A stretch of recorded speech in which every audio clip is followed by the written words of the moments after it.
Hello and welcome to Won't Be Forgetting That, a podcast talking about all of the most awkward and embarrassing moments of people working in the arts and entertainment industry. I'm your podcast host, Seb Muirhead, and today we have a guest. They are a performer, a producer, a pinhead, Damien Warren-Smith. G'day, thanks for having me. Thank you so much for coming on, Damien. As we were talking about before the podcast started, you're right at the end of your Fringe run just now. Are you doing okay? Yeah, let's be really honest. I'm really struggling. Yeah, that is fair enough. Yeah. You are doing, 1 million shows? Is that right? Well, it feels like it. I'm at the very end of a stretch of 50 shows over 10 weeks. That's fucked. In 2 hemispheres, 4 cities. And I'm pretty tired. And I think that it was because we got offered some dates at the Soho Theatre in London. So we're like, yep, let's do that. Which is such a cool theatre as well. It's so much fun. And we sold really well there. But then that was the 3rd week in August. So we thought, well, we're over there. Let's do the last week of Edinburgh. So then I went straight on to Edinburgh. And then flew straight back for Sydney Fringe Festival, which was all of September, straight to Melbourne for Melbourne Fringe all of October. So it's coming to the end of a really long run, a long stretch of shows. And I am physically and emotionally drained.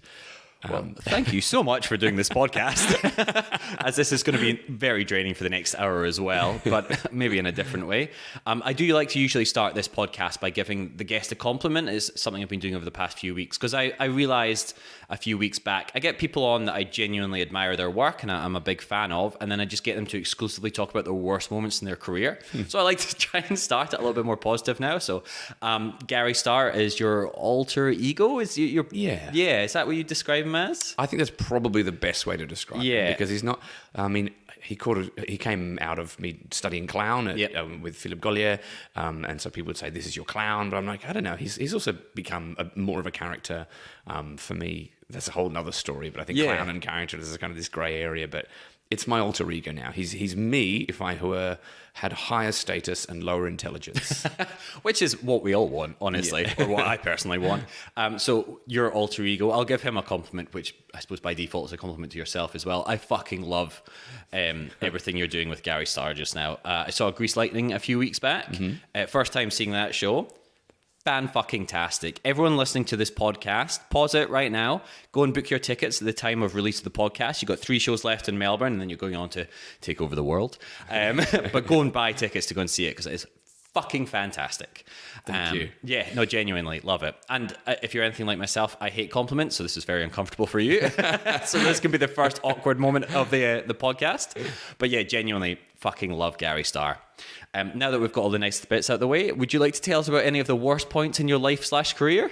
Oh, goodness. The worst. Yeah. So I genuinely did not think through a lot of this. Oh, that's totally fine. But I'm quite excited then to see what actually comes out, because it's obviously buried somewhere in my subconscious. But we'll bring it up right to the forefront of your mind. And then tonight, when you're out there treading the boards, little flashbacks will come in, it'll just remove you from the show for a split second, and you'll be like, oh fuck, why am I thinking about this now? And that'll keep happening night times, usually when I'm on public transport and I've got a second to myself, and I'm like, oh yeah, that did happen. And then it's just next month or so will be really rough for you. So I do appreciate you coming on, but I will give you a heads up that we were just bringing up all these traumatic experiences as well, which if you're anything again like myself, I have pushed down so deep inside of me. All right, so the first thing that comes to mind, and I think this is my first memory of like an embarrassing moment on stage, and it was my first ever professional theatre job in the UK. Oh fuck yeah! So I studied acting in Australia, and then I finished drama school, and I had about a year doing some bits and pieces in Australia. Of course. And I went, you know what? I've got this UK passport. Why don't I go and live in London? So I went over with nothing and did a lot of fringe theatre and stuff. And I landed this job with a company called Hull Truck Theatre, who are based up in Yorkshire. Oh, sick. And the show was called Ladies Down Under, and it was all these women from Hull who won a bunch of money in this play called Ladies' Day, and it was a big success.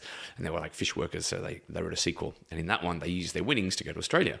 So I play all of the Aussie stereotypes that they meet on the way. Oh, fantastic. Such a dream job. So apparently they'd written it for Craig McLachlan, who was over there at the time. Right. And they were trying to get him for it, and he wasn't interested. So my agent really pushed for me, even though I was like 10 years younger than it was written for. So they saw me, and we had an amazing audition, and so they rewrote a lot of the characters for me. Oh, fucking amazing when people rewrite parts for you as well. It was a dream. What a fucking compliment. So the writer actually came down to, she was up in the north of England. She came down to London after they offered me the job, and she sat down with me, and we just chatted, and she Oh, rewrote fuck these yeah. roles to make them a bit younger. But one of the characters who was called Shane, who was a surfer from like the Gold Coast, they had a blonde wig on, and had to like go to the gym and work out, and I had to fake tan because we were touring the north of England in winter, so I was fake tanning every day. So you fit right in the north of England in winter. Oh then. yeah, absolutely. But no, the embarrassing story is, and it's not like it's only a mild embarrassment, but I will never forget, was that. So Shane is a surfer. So we had this surfboard on the stage, and so there's no fins on the bottom. So of course, so it's nice and flat. Yeah. And I'm like, and I'm down, and I'm on my stomach, and I'm paddling. It's quite a close seat. The front row is only about 2 meters away. Okay. And then as I pop up to stand, I farted. I mean, like, that's just fucking funny. I'm sorry. Like, anyone that doesn't enjoy toilet humor or brown dog or whatever, that's fucking hilarious. But it's also because like they needed me to be ripped for this show. Yeah. And so I was working out all the time, and I was taking all these like protein powders and things like that. So my digestive system was just ruined.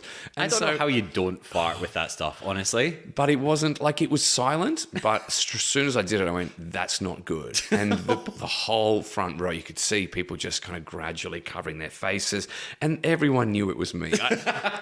I'm pretty certain that everyone knew it was the performer on stage who'd just done it. So that's 4D theatre. That is why everyone listening to this, all you beautiful perverts, need to go and see live theatre, because you get to experience. You don't get that in a on film. Netflix. No, yeah, Netflix exactly, doesn't give you any fart smells. Exactly. Sure, they might put a fake fart sound in. Yeah. But what's the point in that when you can get it real life in a theatre? Yeah. It's also one of those things as well where it's like, presumably everyone on stage knew it had happened as well, and they're trying to stay in character. But I don't know. Smells are one of the things that will make me break character the most, especially. I don't mean this rudely, offensive smells. Yeah. But yeah, that will take me right out of a character I'm playing. Basically, it's equivalent to having a dog on stage. It's like, yeah, right? No matter what you do, everyone is going to go, there is a dog, we're in a theatre, there's a dog on the stage now. You can't be like, you don't endow that with a character. No. And the fart, you don't go, oh, interesting choice, interesting artistic choice now. Yeah. Why, you did it on the pop-up. What does that mean? All the critics in the audience being like, I'm not too sure, but I'm going to try and pretend like this was something, and I'll put this down in the notes. Well, I did actually see another show at Hull Truck Theatre set in a bakery. Oh, yeah. And when you came into the auditorium, they'd had bread makers underneath the stands. And so you came in and the whole place smelled of baking bread. So maybe this was saying something about like the raw sewage that you get in the Gold Coast when you're going surfing there. Fuck, that's great. When you can retroactively put something into a character choice in quotation marks here as well, then you're like, yeah, I meant that. Yeah. And also, I know, Damien, this is, I don't know if this is what the fans want to hear, but one of my main goals for this podcast is to find out someone that's shit their pants live on stage. Okay. That's my Mount Olympus, my shining light, which I want to discover. So thank you for taking us one step closer to that. Closer. Yes. We'll get there one day. We've had people piss themselves. I probably haven't been far off because because as Garry Starr, I wear these G-strings, all right? And there are times when I have come off stage at the end and I thought, there is far too much brown there. I feel like it's a relatively light colored G-string as well. And then people really do see the whole, they see everything. They see the whole. I think you can just finish the sentence there. Yeah. They see the whole of Garry. Yes. So I'm probably not far off that, actually. Yeah. Well, you've still got a few shows left in Melbourne, and I'm not asking you to do it. To shit myself, I'm saying, but if you could. Do a shot, a little one. Just a little shot. And then we'll have to get you back on the podcast straight away again as well. But I might be arrested as well. Oh, I'm sure there's something laws about scat on stage. I'm sure, but if it's an accident, maybe you can plead. Although I think this is now incriminating evidence. Yeah, exactly. If this is getting played in court, please everyone like and subscribe to the podcast, Judge. Yeah. But well, one step closer. And again, that stuff happens all the time. We've had so many people talking about that from friends of the show, Gina Sterling as well, talking about during burlesque, and God knows how many circus people do it as well with tensing and all that kind of stuff. So it's definitely par for the course. Yeah. But it's never not embarrassing. I think when you're in character, yeah. as a human being, you're kind of like, whatever. But when you're in a character, especially when you're trying to be this ripped, Adonis, and you're like, yeah, I'm a big, beautiful surfer, and just do a little fart, and you're like, oh, there's nothing more emasculating in that moment.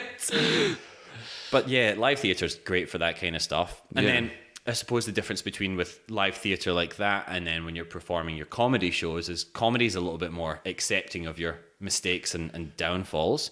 Yeah. Do you get embarrassed when you're performing comedy as much? Because we've had so many stand-ups who are just like, yeah, look, that's kind of just the job, is to embarrass yourself sometimes. Yeah. And especially with the physical comedy, like clowning especially, do you find you get embarrassed easily? No, I don't think I can ever remember a time when I've been embarrassed on stage. I do remember the very first time I got naked in one of my Garry Starr shows. Yeah. That split second before I did it, I was like, oh my God, I'm about to get naked on stage. Yeah. And then by the time I was naked, and then from that point onwards, I've never even thought twice about it. Yeah, it's so funny, isn't it? It's such a small thing. Well, and that is why Damien is a comedian. But I know what you mean as well, right? That first time, you're like, the world's about to end. And then afterwards, you're just like, that was kind of natural, actually. Easy, yeah. Now I've got to stop myself getting changed in public places. Like I did a short film shoot the other day, and they were like, "Oh, you can get changed in there." I'm like, "No, it's fine." I just started getting changed. I went, "Oh, wait a minute. Is that not appropriate to just to take your pants off in public now?" Which I think it depends on the setting, obviously. Yeah. But yeah, I think that's a real not a problem, but like that's so many performers get so comfortable around each other. Yeah, you're just like, "Oh, here's my genitals," and you're like, "Oh, not in a." I'm sorry, that's just a normal thing, right? But then you're like, oh no, wait, I can understand why maybe not everybody is so comfortable with it. so used to it as well, I think. And especially with my show too, because it's usually billed as 18 plus. Yeah. We give the theatres or the festivals, whatever, most of the time, all the content warnings, and then they will choose to put a recommendation on it. And when I did the show in Sweden, in Gothenburg, this guy turned up with like a 5-year-old girl. And we were like, oh no. And I didn't notice till during the show. And I just said, so I just went, can you to the usher, so you just go over and just whispering in his ear, the dad, everything that happens in the show. Yep. So she goes over and and the audience is just silent while this person's whispering. And then she finishes and he goes, yeah, that's fine. I was like, oh, okay, give it up for this guy. I was like, but then I'm like, but at what point is what are the legalities around that? Like, I just get butt naked and swear on stage. And this guy's like, no. And the thing he said was he didn't have a problem with the nudity. He goes, it's like, it's fine. She doesn't understand English.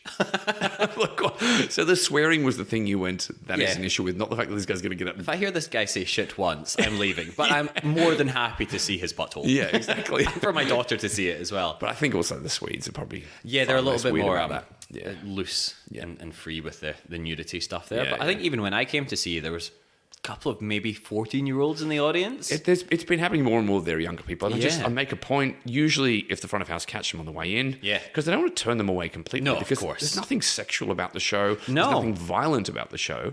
I just get my kid off. And so they tell them this is what happens. And so then I make a point of pointing them out and go, oh, there's some young people here. Do you know about the content warnings? And the parents go, yes. And I say, give it up for those parents. And so then no one else feels uncomfortable. Yeah. But yeah, there are times when you don't catch it till halfway through the show. And it's happened, in fact, happened last night that I saw a young person right before the Oedipus rap. Oh, yeah. And I went, oh, this is a young person here. I was like, do you know about the content warnings? And Dad was like, no. So you didn't read the website that said R18 plus, full frontal nudity, frequent coarse language. He's like, no, I didn't. So, okay, so I'm just going to explain to you now everything that does happen. And he was still kind of okay with it, but then the kid was shaking his head. I'm like, well, yeah, no. Okay, so I said, I'm going to tell you when to leave. Yeah. And so just beforehand, I was backstage, like just before I come on for the birth of Uranus, where I went, this is when you need to leave. Yes, not to spoil anything for the show, but that was probably the appropriate time for that child to leave. I think so as well, yeah.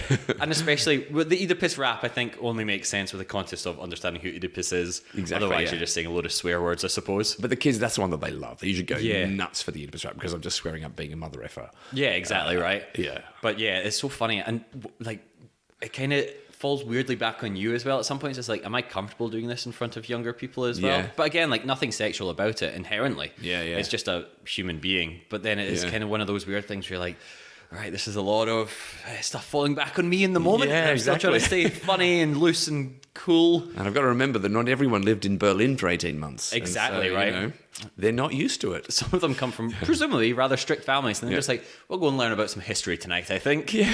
Like, I studied the classics. I'm sure my children would like to study the classics. This is just the Odyssey retold, right? Yeah. Mind you, if you think you're going to see anything to do with Greek mythology and you don't expect nudity, then that is not a true representation of Greek mythology. That is incredibly true, actually. Yeah, that is actually probably the most apt description of Greek mythology.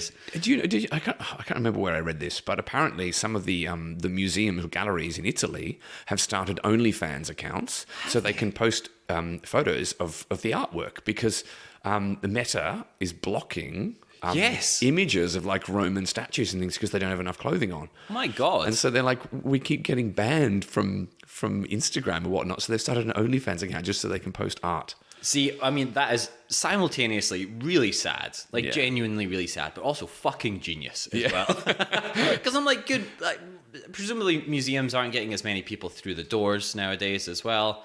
Yeah. And look, if you want, I don't know, presumably horny older men to appreciate your art, why not pay a few dollars every month? And why not? Yeah, just appreciate the Venus de Milo or whatever it is you're doing. But yeah, that's kind of sad as well, I'll be honest with you. So moving on from the sad parts of where the world's going to, you mentioned before as well, coming from an acting background. I don't know about yourself, but I have done too many TV commercial auditions. Have you done a few yourself? Yeah, I did, particularly when I was living in London. I did a lot of TV commercial auditions. Do you find that they are sometimes the most belittling things you could do as a performer? Have you seen Fiery Hawk? Yes. Oh my God. So a friend of the show, Johnny Ong, worked as a casting associate back in London. Okay. And he suggested it, so we posted it before on, I think it's his show notes. If you go back to the Johnny Ong show notes, you can see the entire thing on Vimeo there. Perfect description for it. It is spot on and fucking hilarious. Again, if it wasn't so sad. Yeah, it's so brutally true. But so the guy, so that they're called Cardinal Burns. They're a double act, and they do a lot of sketch comedy. And Dustin Demery Burns, who is the one, Justin, who gets confused in the ad.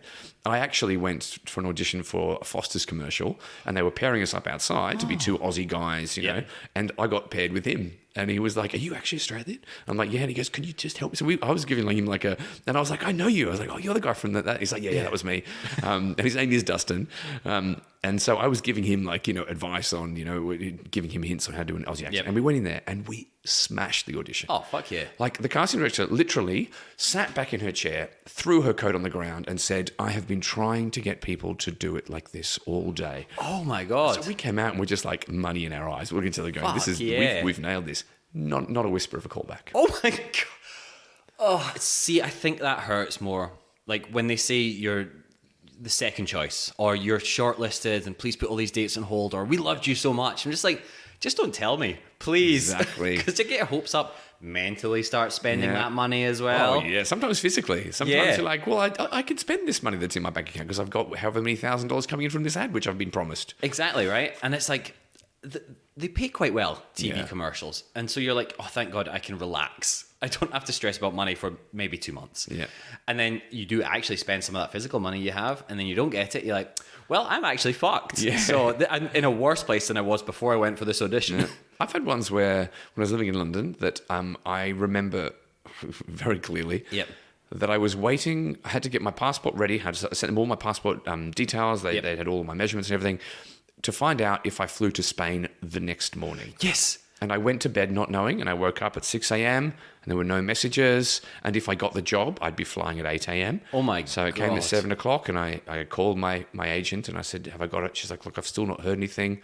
8 o'clock came around. She said, "Yeah, you probably haven't," but they didn't let me know. They never let me know. If you are listening and you are in that position, a simple text message is all you need. It drives me absolutely up the wall. Just like we'd spent so much time back in the day driving to the auditions and sitting there and making the polite chit chat and then doing these embarrassing things and then going home and then putting our life on hold and then it's the life on hold thing. Yeah. And it's like, you know, I'd had tickets to fly somewhere for a friend's wedding, and then a commercial came along and I had to take it because I'm like, of course. I have to take this. Your wedding is really important to me, but if I don't take this ad, then I can't afford to eat for a long time. And that's it. And then you're like, well, if I turn it down as well, it looks bad for my future stuff. It's just all this horrible stuff. Which is, I think this is the main reason I stopped acting and started making my own work. Yeah.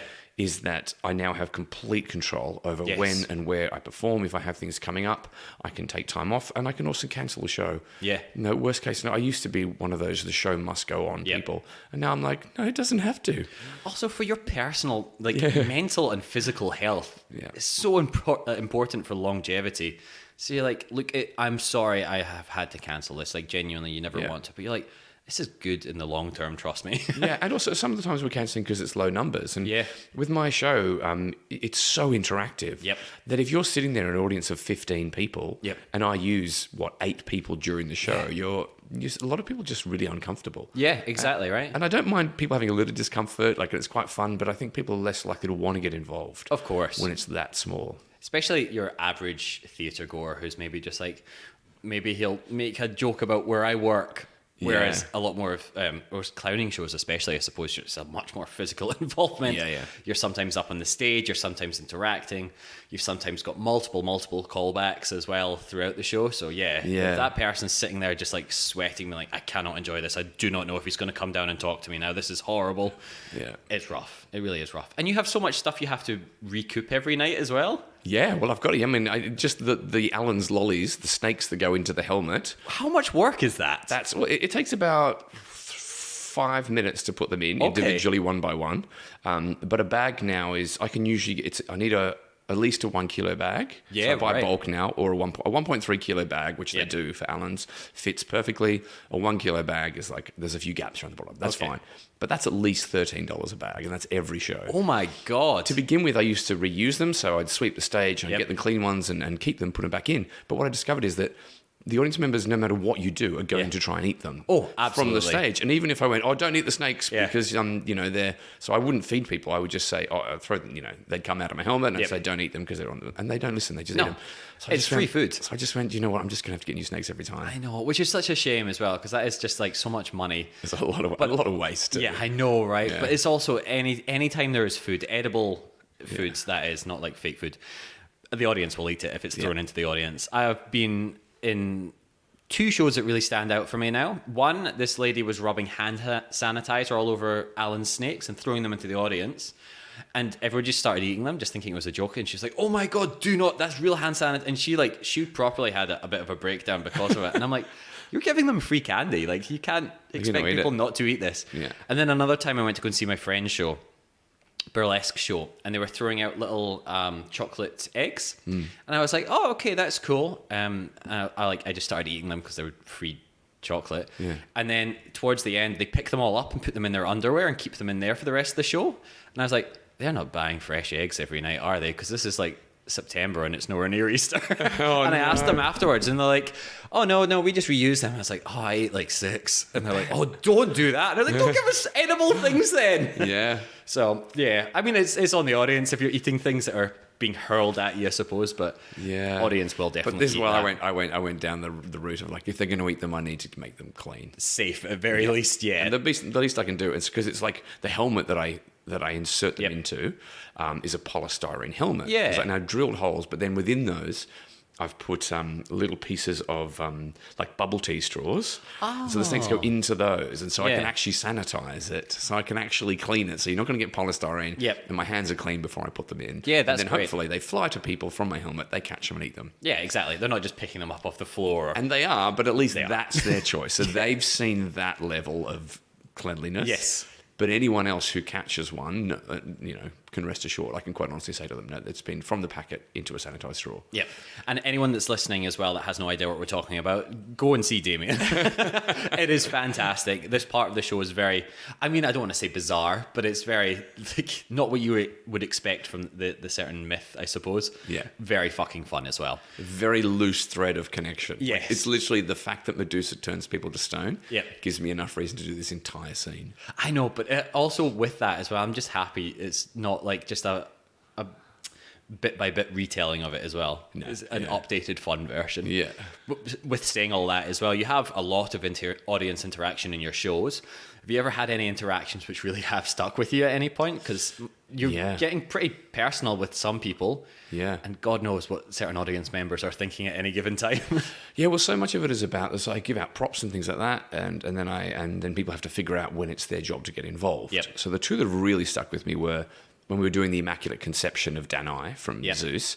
And so I tell people they've got Immaculate Conception is, inseminating someone from a very long way away. And so I give them a bag of lollies, and then we play some sexy music, and they've got to throw them, and I got to catch them in my mouth. Really simple, right? Yep. But this person who got up on stage obviously missed that connection. and just sort of walking towards me slowly. I was going, oh, it was like distance, it's a long distance thing. And they didn't get it. And they ended up grabbing me around the neck and force-feeding me Alan's lollies. Oh. And the whole audience just went quiet. And I was like, oh. Anyway, so I was like, oh, yeah, give it up for them. And then all I had to do was look to the audience and be like, well, that was unexpected. And, of course, the audience go, yeah, that was really unexpected. It's the deafening silence as well, I think, sometimes, which whenever somebody gets up on stage, which maybe isn't used to being on stage, I think the blinders just go on and they're so confused sometimes and taken aback. So they don't always get the audience feedback. Yeah. But yeah, my God. I think people forget, once you forget what it's like when you're up on stage and the lights are there and everyone's there, is you don't act normal, which is why you see when you hear people on the radio answering a quiz and you're there going, these are easy answers. But the moment you're there in the spotlight, you don't know what's going on.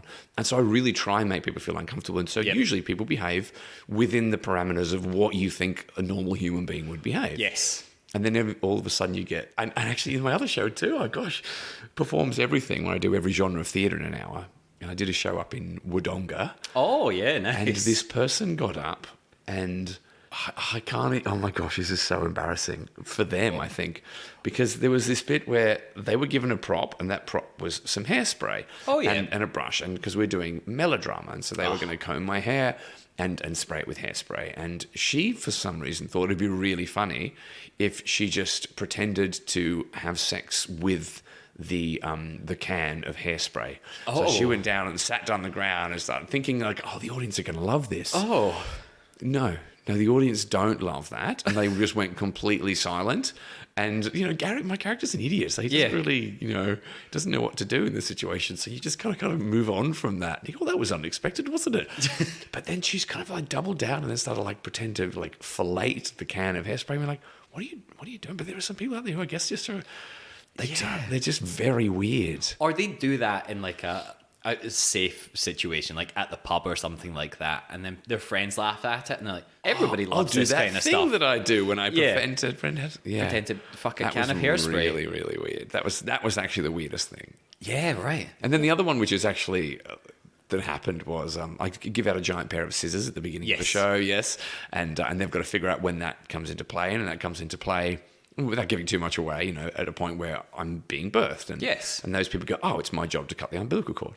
But as I'm being birthed, and I can't see what's happening in the audience at this point, this person went, oh, this is for me. So they came up and they just started to cut me out of the set. Oh, no. They just started cutting it. And you can still see now that I've had to sew it back up again. And the audience, you could tell, were going, I'm sure this is not what's supposed to be happening. And I can't see because I'm being birthed backwards. Yeah, literally. And all I know is that someone was up there. I could feel something happening. And then I became aware this person was cutting me through this quite expensive piece of fabric that I've had. No.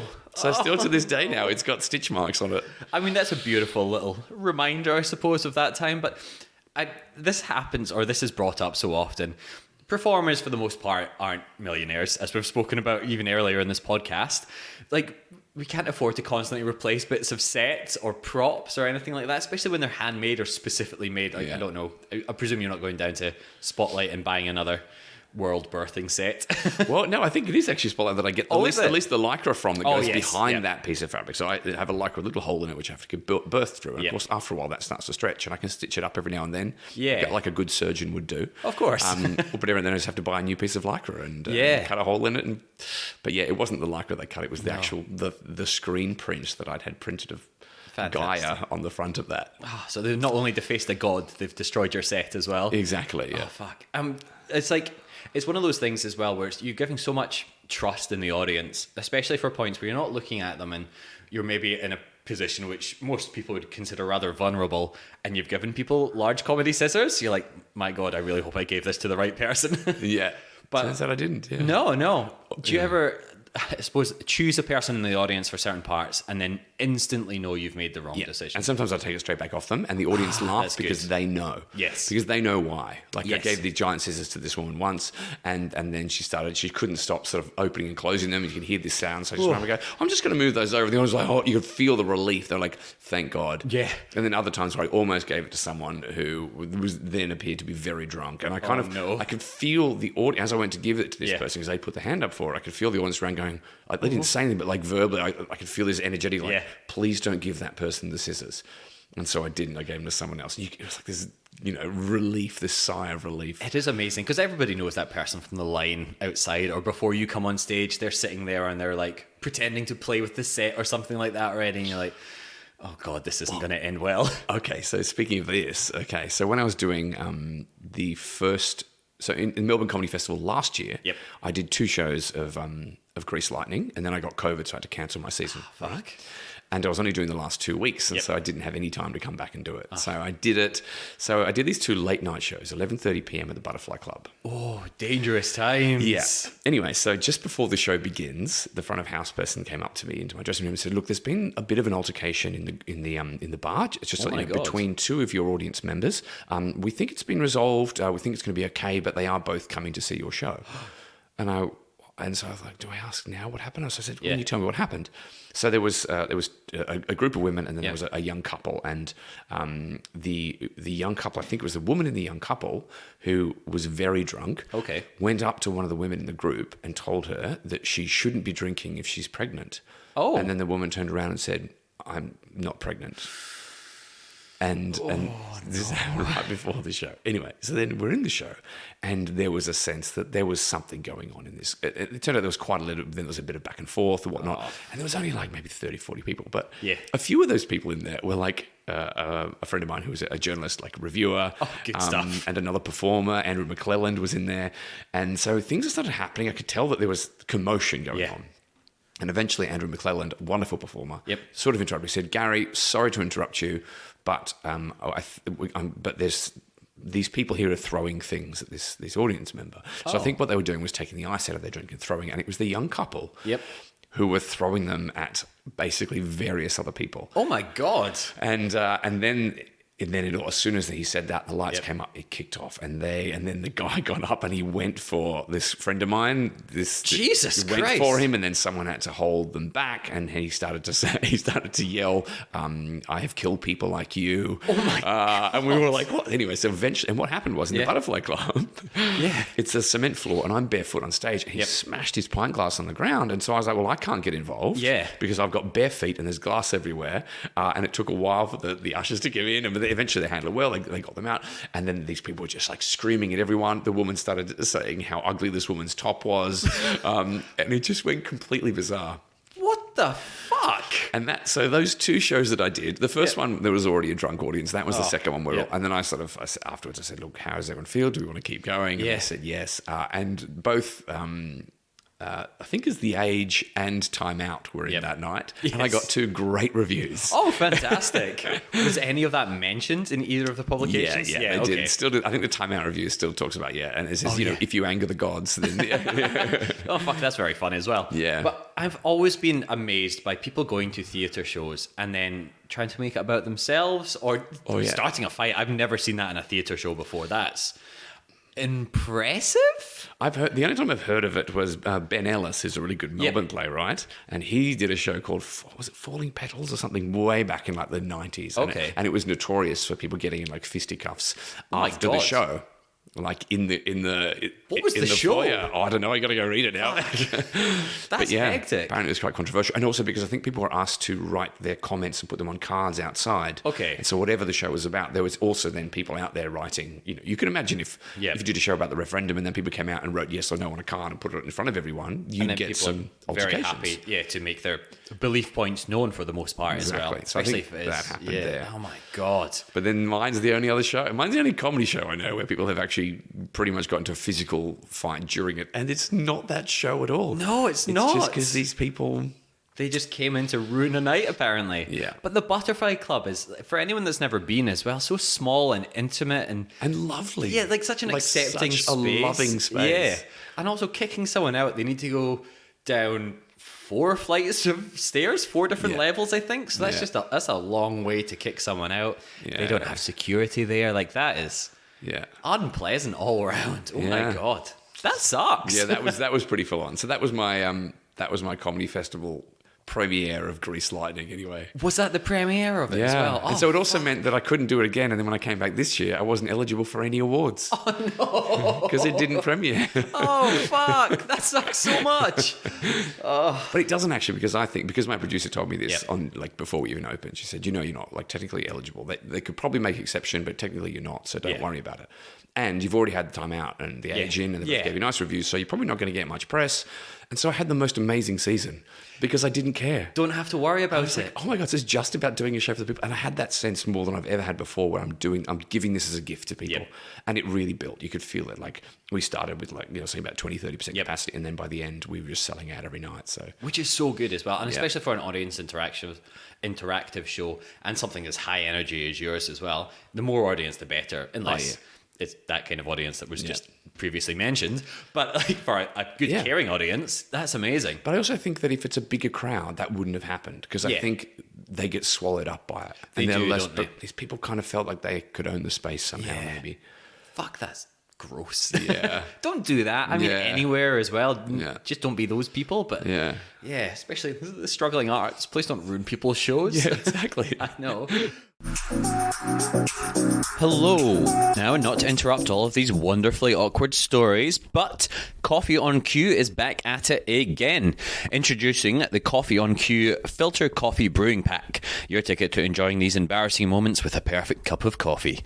This incredible kit includes a 2-cup V60 pour-over filter brewer, matching filter papers, and 250 grams of their Ethiopian Guji single origin coffee, specially roasted for filter brewing.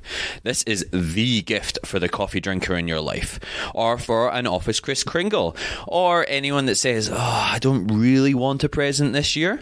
And the best part? Well, we've got an exclusive offer just for you beautiful perverts. Head over to www.coffeeonq.com.au, and that's QCUE, right now, and use the code WBFT15. That's WBFT15 at checkout, and you'll score a fantastic 15% off your purchase.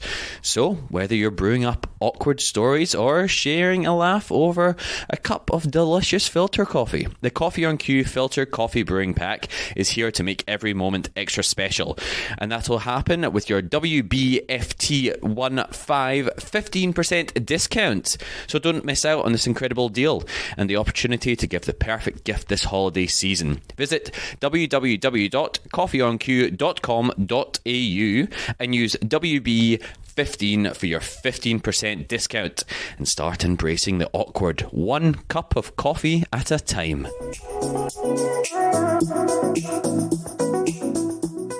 With Garry Starr as well then, since it is apparently inciting riots, comedy's usually a little bit more interactive, but with your more sort of drama-based performances or your more serious stuff, I suppose, you ever found anyone's tried to interact with that? Because I found that drama shows don't call for interaction, but every now and again somebody feels the need to interact, and that can often be some of the most deeply cutting interactions or just some of the grossest stuff that people feel the need to share as well. I was doing a production of Romeo and Juliet, and we were touring around Europe with it. And see, now I can't remember if it happened to us or if it happened if one of the actors told it. No, I think it happened in our show. Yeah, right. Because they're massively abridged. Yep. So you've got to cut it, because otherwise you can't do Romeo and Juliet and tour without an interval. We didn't have an interval. And someone got up at one point during a bit, which is massively chopped up. Yep. And I can't actually remember now if I'm telling the story like it happened or something. But this man stood up and he just started banging his hands together and saying unfair to the text, but clapping in this kind of like obnoxious way, saying unfair to the text, unfair to the text, unfair to the text. Jesus. I mean, like, I don't think Shakespeare would mind, right? No, I don't think he'd mind at all. Also, I don't think if Shakespeare would mind as well. So, no, and also we don't know which version we've got anyway. It's kind of like, it's so bizarre. This person obviously was very upset by the fact that their favourite bit had been cut out. Surely they must have seen the runtime as well and be like, this is only an hour compared to 2 or plus hours, which Romeo and Juliet would usually be. and you know that there would be. Well, maybe they were very excited to see it spoken quickly for the first time. Okay. It's just a speed run of it. Nobody like pauses for a breath. Speed run, yeah. Everyone's just sweating and out of breath by the end of it as well. Like, fuck, we got through it, but it was terrible. Well, I actually do this in my show, Garry Starr Performs Everything, when I do Shakespeare. Because I do every genre of theatre an hour. When I say, a lot of people don't realise that in Shakespeare's day, the average life expectancy was 10. So there's no way they're going to sit through 5 hours of Shakespeare because that's half their life. and then I rattle through a soliloquy in 60 seconds. I do, oh, what a rogue and peasant slave am I, but I just rattle through it. And so maybe this is what he was looking for. He'd seen that previously and he was like, okay, this is what I want. I've not got much time left on this world. I just need to come and see the fastest versions of every scene. And Shakespeare's got a lot of work as well. So you can do it with podcasts. I didn't realize you could do this now. Podcasts give you an option of going 1.5 times 2, So what are people's lives that busy? They're like, I can't sit and listen to this podcast unless it's double time. I don't know. Maybe if somebody's like, I've got 20 podcasts I listen to a week, I must get through them all. Maybe. Yeah. I know people do it a lot for if they have to review things, or if they're listening to like notes back from a lecture or something like that. But I've never listened to a podcast on times 2 or 1.5 speed. Also because it's so stressful. Like it's just so many thoughts going into your head at one point. I'm just like, I'm sorry, this is almost like I'm losing my mind. Like this is somebody speaking, and I speak rather fast as I do anyway. I try and slow it down for the podcast, but like just something sped up even more than that. I'm just like, this is somebody trying to break my brain. For me, this is more about society. It's like if we're needing that, then we need to be looking again at why. Like why do they need to consume all this in this short space of time? Right, exactly. And people are not being paid properly for their time in that sense. I know. And then it's also, you're kind of like, well, obviously, and I'm not equating podcasts to like deep art or anything like that, but you're like, this is something that people put time and effort into every week as well. Even like a theatre show or a TV show or a movie. You're like, I'm sure not everything's good, but you should try and give it your attention rather than just, like, I'm a stunt performer as well. And I'm like, you hurt yourself and you beat yourself up so much for essentially a movie or a TV show that's going to be on in the background while someone's playing Angry Birds.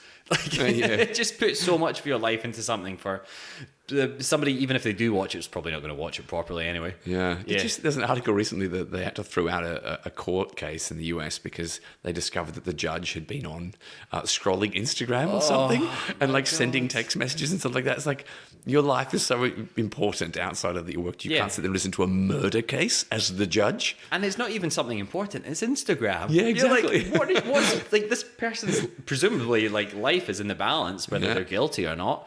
And you're like, probably just want to look up, that fitness girls. Would have done the court case on 1.5 times or 2 times. If 5 times. Yeah, 5 times, but we'll get through it. Guilty, done. Yeah, sure. Fuck them. Bye. That's also very sad as well. Yeah. But we're supposed coming towards the end of the podcast as well. So do you have any other times that really stand out that are, I suppose, deeply disturbing or awkward or embarrassing as well? Because I know that I didn't mention at the start, I usually do try and like to keep the most salacious stories till the end as well. But it's one of those ones too where I find some people are so not easily embarrassed that it can be hard that even if you had a story which you'd be like, I suppose this happened, and other people would be like, I'd be like literally retiring and hiding away under a couch for the rest of my life if that happened. Yeah. Do you find yourself in many positions like that, or is it just... I haven't, but can I share one about a friend who did? Oh, you absolutely can. Yeah, I'd love to hear that. So this guy is like one of my idols, and so it was actually this job that I did, this whole truck job, Ladies Down Under, the one where I farted on stage. So I was sharing a dressing room with a guy called Martin Barris, and he is a brilliant clown, physical, very physical performer from the north of England. And he was telling us about a pantomime he did, where he came on as and he came on stage. It was a daytime show, big schools group in, and he came out posing like this, and the kids were laughing and hysterical laughing at him. And he thought, wow, I'm really on fire today. They love my character, bounding around stage. And then it wasn't until a good 10 minutes into the show he realised that his trousers, and he didn't wear underwear under them, were split completely down the front, and this entire audience, I think it was the York Theatre Royal Pantomime. Oh gosh, so would just see rather Martin large Barris's theatre genitals bouncing around on stage, and I could attest to the fact that he doesn't wear undies because we shared a dressing room. So when he told me this, I was like, and that is why you wear underwear. I mean, obviously I'll be asking you the questions, although I don't know if you can answer them for him, but why would you not wear underwear performing? Especially... I absolutely would, yeah. Yeah. Particularly after hearing that story. Oh, I mean, of course, before hearing that story, you just... Those kind of costumes in pantomime are often like silk as well, so the silk doesn't hold up too well, especially for dancing around the stage and like... Pantomime's essentially just really bad jokes and falling over a lot. Yeah. So like, I would never trust a piece of fabric that much. This is I think this is actually one of my greatest fears, is being out on stage and hearing laughter from the audience in an unusual place. Yeah. When I was like a theatre actor, and then just going, it's me. What is it? Is it my fly? Is my fly undone? And you spend the entire time going, what did they laugh at? Yeah. What are they laughing at? Because quite often there's a titter in the audience and there's something visually going on stage. Yep. And the audience can see it and we don't know. Yeah. And you always go straight to that place of, they're laughing at me. Yep. My fly is open. How can I go down with my hands and check that my fly is open without everyone noticing? And it's one of those things where you're like, well, I'm not in character anymore. I'm literally just saying the lines and trying to hit my marks on stage. And maybe you'll chuck in a little turn. Yeah. At one point, you're like, no, it's not that. It's like, not that. What is it? What are they laughing at? Yeah. And then you're just like, and the entire time you're like, what was it? And then you'll go out afterwards, and it's usually your friends are like, oh, they were just chatting to each other and just having a laugh. And you're like, those motherfuckers have made me like second guess my entire career for the past hour. And it's always just like, and I get it as well, like theatre's not for everyone. So it's just people that are bored. So they're just making their own fun. But fuck, so much of that stuff, especially in dramatic theatre, you're like, how dare you laugh at me? I'm trying to be very serious. Serious theatre. Yeah. But also I do find occasionally as well that if someone's trying to be too serious in theatre, it can kind of be funny. Oh yeah. Especially in if they're not very good. Dramatics. Yeah. If they're really taking themselves too seriously. And it's such a mean thing to say, but I do quite like watching that sometimes as well. Yeah. It's like it's car crash TV, but in live theatre. Don't you think it makes our job seem more difficult? Because then the next time I'm on stage, I'm going, I hope I'm not like that person. Am I this show? When I'm being serious, are people going, look at that idiot? I know, right? Take himself too seriously. But it's also like, would they rather that or just be like unbelievably bored by me? You're like, do I want to be outstandingly bad or just 2.5 stars performance? Yes. Because I'm like, I'd rather be good, obviously. Yeah. But yeah, it's memorable or not as well, I suppose, which is really difficult. Yeah. But then I do remember the bad shows over the mediocre shows way more. And they have stuck with me for better or worse for so long. And I did really enjoy them. So I'm like, maybe it was a good show in that respect then. Because like at the end of the day, we're just trying to be entertaining, right? We're just trying to make you feel. And if that feeling is repulsion, then you've been made to feel repulsion. If I've sweated more than I've ever sweated watching you perform, maybe that is good. Because I am genuinely feeling something that I cannot feel myself or by myself. And you have brought me into some sort of state of being. Yeah. But also, I'd be very happy to... you can absolutely answer that one. No, it's fine. Oh, cool. So yeah, like you brought me into that state of being of whatever it may or may not be as well. So thank you, I suppose. I'm sorry. I need to go back to this pantomime story as well. Okay. Presumably this was in front of a load of kids too. Yeah, it was a school show. A school show. I can't believe people didn't stop the show. I can't believe... Well, I mean, firstly, that as well. Yeah. He had to walk past people to get onto stage, right? Yeah. Yeah. And most stages, the stage is higher than the audience. Yeah. So I can imagine they would have been looking up at that. Yeah. So that's like almost eye level. Yeah. Did any ramifications come about from it? I don't know. He only told me the story. Yeah. So, yeah. But he's not in jail? He's not in jail. Yeah, right. As far as I know. That is unbelievable, I'll be honest with you. Like that story is almost... I think I'm sweating more listening to that one than I did for the entire other theatre shows that made me really uncomfortable.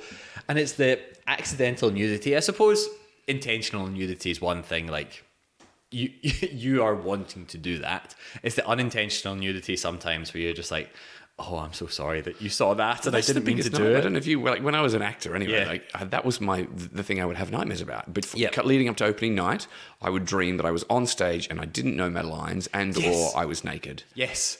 That's the two biggest things that and it's such a cliched thing as well, like not knowing your lines or you're naked, but you're like, they are two of the biggest fears. Yeah. And now I've made a show where I don't have lines, quite often don't know what's going on and get naked. Yeah, fully naked. So that's the way I combated that fear. What are your nightmares now then, Damien? Gosh, I don't really have them about that anymore. You're saying to everyone listening, if you are having those recurring nightmares, do a somewhat unscripted show and get naked. Yeah, we'll solve it. Nice. Fuck, maybe I'll do that for next year's Fringe. But I've been naked on stage as well before. But I suppose it's the freedom of doing it in your own piece and having the control of it. Whereas knowing that I can stop at any point. I can do more. I can do less. Whatever. You know? Yeah, which is nice as well, because a lot of the time you do other people's shows and you're like, have you just put nudity on this to sell tickets? Yeah. Which I think I have definitely done one show, which that was the case. And I'm like, I'm not bothered by it. I quite enjoy it. But is that the only way to sell tickets to independent theatre now? Well, I've had actually only a couple of reviews have ever mentioned the nudity. Okay. Generally across the board, I get really good reviews for this show. But there was only one time it was like a sort of a blog thing in Canberra, and this guy was clearly like a thespian, you know. He was like, and you could tell by the way he wrote, he really loved his language, and he said something about the fact that that I didn't need to do that. Like I must doubt my own skill that I feel the need to get naked, and I was kind of like, but I don't need to do anything in this show. No. I choose to do everything in this show. I chose to do the show. Exactly. It's kind of like, of course I don't need to. And I don't do it for that. I don't do it to somehow like, it's not a theatre piece. It's a stupid clown piece. Yeah, exactly. Which is like, nudity can be funny or it can just be there. And then I think what speaks to nudity is when you're not paying attention to it as much as well. Because I think it is, what do they say? You even mentioned it earlier. If you have a live animal on stage, water on stage, or nudity, it instantly takes everybody out of it. Yeah. They're just like, where's that water going to go? Like, is it going to leak off the stage? Is that dog going to just wander into the audience? Can I pat it afterwards? And a young child as well, like a young child that is just going to stare at the audience as well. You're not. There's no point of view. There's no part of you looking at that child and going, "This is a really great actor." Yeah, you're like, look at the way it's looking at the audience. I really hope that they remember their lines. I can see that they're obviously like where there's a big pregnant pause and they're like, "Oh, they've forgotten their lines, poor little things." Yeah. So it's all of that sort of stuff. So when you can get past that and actually have the audience just be like, oh, fuck, that guy's naked. That's right. I think that's such a fucking impressive thing to be able to do. It'd be like when you're at the end of the show and talking as well, and you're just like... Just standing there naked. Yeah, exactly, right? And I'm like, that's people's nightmares, right? Just addressing an audience as well, naked. But you're like, it's fine. Yeah. And I think the audience, like... I think this as well, like, I actually think that it's actually doing a service. I think a lot of people are like... Oh, okay. This is completely normal. Yeah, right. Why do we all panic so much about our bodies? Yeah, and especially as well because I think it depends on the venue you're in sometimes as well. So the venue you're in currently is a pop-up. I don't want to call it a tent, but it's a tent. Okay, cool. Yeah, where you're like, I can hear people just talking outside, and you don't have that safety comfort of being in like concrete walls, and you're like in a safe space. So is that more frightening for you? No, not at all. No, I think, right. It doesn't seem to bother me at all. Do you ever have people try to wander in your shows halfway through? Or have you ever had anybody wander in your shows halfway through? Wander in? Yeah. Well, particularly in this one, because the front of house people, each venue has one, and they're just inside. And so there is a brief moment where if someone was to just sneak up and stick their head in, they could 100% just see what was going on stage. So at that point, there's very little to stop whoever does from doing that. Just a flap of but they can't sneak in. They can only literally stick their head in, and then the front of house person will be like, hi, do you here for... what are you doing? But I've had people come in like 20, 30 minutes late into my show. Which is, like life happens, obviously, so that's annoying for them and for yourself as well. But I suppose they haven't missed out narratively on like... No, exactly, so he's this person's father and their wife as well. What's going on here? Like, it's a bit more about... Yeah, there's not a huge plot to it. Pick up the jokes as they go. Although I do, I just sow the seed at the beginning and go, I'm going to do all Greek mythology. This is the reason I'm doing it. This is my reason for doing it. Then I sort of feed that throughout. And if you miss at the beginning, you're like, why is this person doing all Greek? Why is this person Why do all these snakes in his people head? have the props here? Like, how do they have the props already? Do people try and steal your props ever as well? Very rarely. Okay. It's the money from the Medusa scene that people try to take. So every now and then, because I give it, no doubt to an audience member. When I used to do like $5 and $10, it got taken all the time. So I made it 20, it got taken less. I made it 50, got taken less. I made it 100, no one ever took the 100. Yeah, fair enough. Until this one show, someone then finally did steal it. Oh, you'll find them, won't you? That's the problem. Yeah. So I've gone back to 50 because I think 50 is a more recognisable note. And if it gets taken, it's not going to financially destroy me. But I make a point of still saying at the end of the show, or during the show, Yeah. I say, I can't really afford a better props, because every now and then people genuinely do take the money, and that gets a big laugh. And just stare down the audience member that's taking it. But then this guy the other night, I made a big deal of it, and he still, like, as we came out from the show, he just kind of like, because I'm standing there on the way out, he just put his head down and just walked away. I'm like, my God. he's just taking the $50. He just wants it. Motherfucker's just made a profit from my show. Exactly, yeah. Surely I should be the one making the profit. I've made a loss tonight. Yeah. But that sort of stuff, like, you hear it all the time from burlesque performers as well. People are just like, oh, I'm just going to take this. This is fun. They'll have it. Yeah. But you're like, no, I've made all these. Or, like, I've had to go out and source them from such specific stores. Like, where do you find, like, soft toy meat? Yeah, well, these are the ones eyeballs. I'm surprised how few of them have been taken. Yeah, right. To this day, I still don't know if any have been taken, or if they've just been lost in the theatre. Because God, yes. They get thrown everywhere. Yeah. I've still got, I think I've probably lost about 4 or 5. Yeah. And I've been doing this show hundreds of times now. That's pretty fucking impressive, I'll be honest with you, because so many people are just like, well, keepsake. I'll take this person's thing, especially if it's clothing. People, I don't know why, they just love to grab a little piece of clothing. Yeah, well, no one's taken my G-string yet, thankfully. Yet. There's still, if you're listening in Melbourne just now, there's still 3 shows left to go and steal Damien's G-strings. So. Although someone took my nipple bolt, these like lightning bolt nipple tassel things. I would and I'm not saying steal anything. I would steal nipple bolts over a G-string. Yeah, rather presumably well used G-string as well. Actually, the other week too in Sydney, one of the Zap signs. You have these 4 Zap signs, and one of them went missing at the end of the show. And then the front of house person said, "I think I saw the person just walking away with it."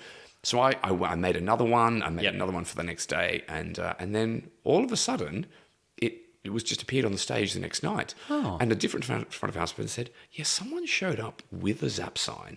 So obviously they'd taken it home. Yep. And I don't think they came back. I think their friend or someone has said, "Did you take that from the show?" And they're like, "Yeah, shouldn't I have?" No. Yeah. So they've brought it back. So someone else has brought it back the next night. I mean, simultaneously, really annoying but lovely gesture as well. Yeah.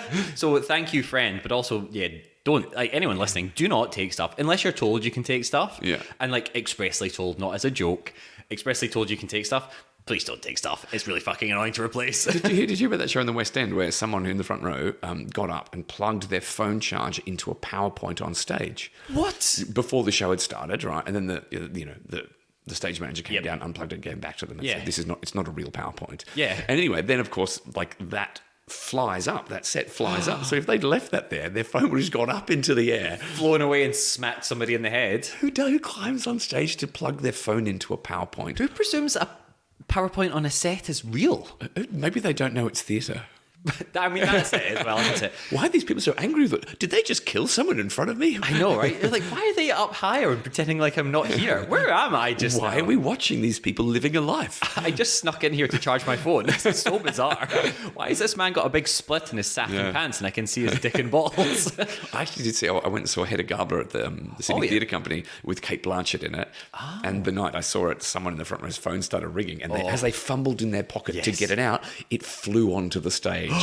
And she just very calmly walked over, picked it up, gave it back to them, and just continued the show. But can you imagine being that person? Oh my God, I would just have to leave, I think, and just never go to theatre again. Yeah. Well, she was really, I think she came over at the interval or the end anyway, and just kind of like shook the person's hand and said, "Don't worry about it," Like, that's so nice as well. Yeah. Because you do hear about all the horror stories of somebody just having an absolute, like, tirade of like, shut your fucking phone off. This is theatre. Yeah. But also, like, I'm sure it was by accident as well, obviously, but the indignity of when your phone goes off and the, like, fear, and if you just spend 2 seconds getting it out and turning it off, it'd be so much quicker than the 30 seconds of, like, fumbling and trying to turn it off. But that's also terrifying. I have to check my phone like 5 times before the show starts. So just being like, okay, it's on flight mode, it's on silent, no one's going to be able to call me, it's not going to go off in the middle. But then every now and again I'm like, no, it's not my phone. It was just a phantom vibrate in my pocket. Well, back in the days of, I still remember when I first started having a smartphone. So, a mobile phone, and I would take the battery out and I put the battery in one pocket, the phone in the other pocket, and then I'd watch the show.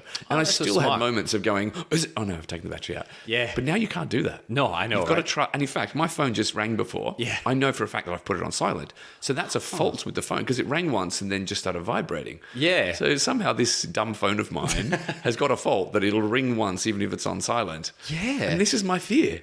I know, right? That's it. 'Cause you're like, how did this get through? Yeah. Especially, like, I don't know if you've done any larger productions as well for TV and film, where you're a day player or you are nothing. You are there to say 1, maybe 2 lines. And people are nice to you, of course. Sometimes they aren't, but for the most part, people are nice to you. But then you walk on and you're like, oh fuck, I've got my phone in my pocket. How do I say that really quietly to the third AD to give it to them? Yeah. Oh fuck, what happens if I ruin this take? Yeah. And it's that perpetual fear. But then also, if you're without it for a day, you're just like, what's happened? Do I need this now? Oh, you've just reminded me of my most painful experience on a set. Oh, I think this is the perfect way to end the podcast then in that case. So I had got, it was a TV commercial shooting in Prague. Oh, lovely. And I got flown to Lisbon, and they picked me up from the airport. They took me back to my hotel, and we were supposed to be filming that afternoon. And the and whoever it was who was looking after me, the runner, they said, okay, look, they're running a bit behind, so we're not going to need you for another 2 hours. So you've got 2 hours, so you can relax, whatever like that. I thought, great. Now, my phone, I didn't have roaming. I didn't have roaming on it. So I was like, should I take it with me? It doesn't really matter if I take it with me or not. So I left it at the hotel anyway. I just went out for a little walk around Lisbon. And I went and found somewhere, sat down, I wrote a book. And anyway, so I get back to the hotel an hour and a half later. I think it's half an hour. The receptionist of the hotel was like, oh my God, where have you been? And I was like, what do you mean? She was like, everyone is trying to find you. She's like, well, I've been having phone calls from like the UK, casting directors, your agent, everyone's trying to call you. Like, but they don't even, they said, yeah, no, they moved the schedule. They shifted the schedule so they could get you in on time. And then eventually, everyone was furious. They got me to the set. The director had actually, and I discovered this later, had really been fighting for me because I wasn't right for the role, but I was a good comedian. Yep. And they're like, I know he's like 10 years too young. And so I stepped on that set, and from word go, like everyone hated me. Oh, fuck. Like no one was giving me any time of day. And I was kind of like, but they said that. It's like, that doesn't matter. You have to be available. We're paying an extortionate amount of money to have you for this short amount of time. You had to be here and had to be ready. Yeah. I was like, and I was like, come on, you did tell me that I have 2 hours. That's it, right? And it's not your fault, but they kind of make it your fault because in that very short period of time they have you in Prague, they own you. You have to be on beck and call. I was doing comedy, and I just couldn't make anything funny because there is still an element of the fact that people are laughing a little bit. Even when you're doing stuff like that, you know when you're doing something funny because you can see people give you like the gaffer will like give you a little nod or so. You get little moments of like, it's really amazing when somebody has to turn around and stifle a laugh. Yeah. But when everyone, you can feel it in the air, it's just shooting daggers at you. It was a hot day. They were just like, who is this? That idiots. Fucking sucks. It was so bad. But then I also had one of the most incredible coincidences that night. Yep. So then one of the actresses who was on that, we were like, well, let's go get some dinner. So we're sitting there having dinner, and we were talking about coincidences. Yep. So we're sitting there in this like outside kind of like street area in Lisbon, having dinner. And we're talking about coincidences, how funny it is when you bump into people. And someone walks up and goes, Damien? Oh, really? And I was like, oh my God. And it was Dan, who I used to live with in London. I was like, this is so weird because I've just been talking about coincidences with my fellow actors. Yeah. That's really funny. At which point, someone else came over and went, Damien? And I went, oh my God, Ricky, who I knew from high school in Canberra in Australia. And I was like, okay, this is the weirdest thing that's ever happened to me. And it's great because I just had the most horrible day of my life. And And your entire support network seems to be in Prague at the same time. Do you just look around, you're like, this is the real filming, right? The entire leading up to this is like, this is all like a hidden camera show, right? And then we all went out dancing. We had the most amazing night. So that's so fucking cool. I mean, it sucks the lead up to it, but you're also paid to kind of go on holiday and actually getting paid. And it sucks that happened, but at least something good came out of it. Yeah. Did you watch the TV commercial back and just be like, I can see the fear and sadness in my eyes? Yeah, I think I look back and I was like, actually, I was quite happy with what I did. But there was no room to play. Like if I was like, because normally I'd be like, oh, can we try this? And the director would be like, oh, that's a really funny idea. But there's no way the good director go, oh, he wants to try this. Should we try that? Because people are like, no, we want to get off. We want to get out of here as quickly as we can. Yeah. It's because there wasn't the time. Yeah. And so it was just like, fuck, that sucks. And there's nothing worse. Painful. You're on camera and everyone is looking at you, and that is one of the loneliest places you can be, which is so ironic because you're surrounded by so many people. And you've got to be playful. I know, right? That's your job, is to be there and be playful. Yeah. And it's like, no matter, the acting teachers are always like, you be what you are. You're like, if you're playing a comedian, you're happy and you're funny. And you're like, no, that's just pure acting. At this point, I am just pushing through it to make it look like as natural as possible. But inside, I am dying. Yeah.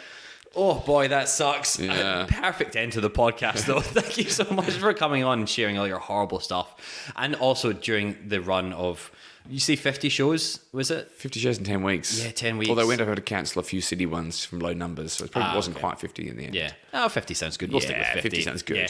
So at time of release, you can go and see Damien for 3 more days. Would you like to give us all the details on where they can find you and where to get tickets? So I'm finishing Melbourne Fringe on Sunday the 29th. Yes. And you can catch me 6 p.m. on Friday, Saturdays, and 5 p.m. on Sunday. So you can still, it's an hour earlier, so you can then go to normal church afterwards. Yes, of course. Yeah, go and check out Hillsong afterwards. I reckon that's exactly. a perfect place. Go and pack the house as well, as Damien was saying. Like, this show is fantastic, but even better with more people in it as well.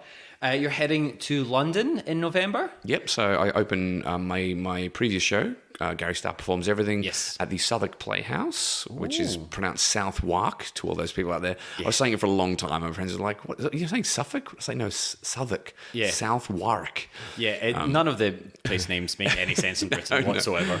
But if you're Googling it, it's Southwark Playhouse, Yes. And I'm doing that from the 29th of November to the 23rd of December. Yeah, it's a decent little run as well. Yeah. Hey? Just in time for Christmas as well. Yep. Yeah, very nice. And where can people find you as well if they want to stalk you online? GarryStarr.com, 2 R's in Garry, 2 R's in Star, or on social media is Garry the Star. Yeah, perfect. So I'll link all this in the show notes as well. Cannot recommend going to see Garry Starr enough. Do you have any other recommendations for the last couple of days of Fringe too? Yeah, well, most things are finished now. So this last week is an extension, but go and see Gods, which is also down in the Queen Vic Markets. Love that. I saw that the day before I saw yours. So good. Yes. And then Mythos Ragnarok, which is after me, is a wrestling show with 9 people throwing themselves around. I've heard nothing but good things about that. It's really fun. It's, for whatever reason, not really made much of a splash here, but like they were selling out. They're all British, right? Yeah, they're all from the UK. Yeah, so like they were selling out in Britain, and I've had a few, since through the stunt work, I know a few wrestlers, and they have just been saying how fucking fantastic it is. So yeah, fuck, maybe I'll do that this weekend, actually. That's a really good idea. Fun. Yeah, perfect. And then the same as every week as well, you can find Won't Be Forgetting That pod across most of the social media platforms. You can find myself, Seb Muirhead, Muirhead, on the same places. If you did enjoy the show as well, honestly, word of mouth is massive for this kind of stuff. So if you can tell a friend, I think that's generally the best thing you can do to help the show. If you did enjoy it, please do rate, review it 5 stars, write something kind, preferably, but anything as well. Hate is also seen as engagement, so that's good. But yeah, thank you so much for coming on again, Damien. Thanks for having me. Cheers.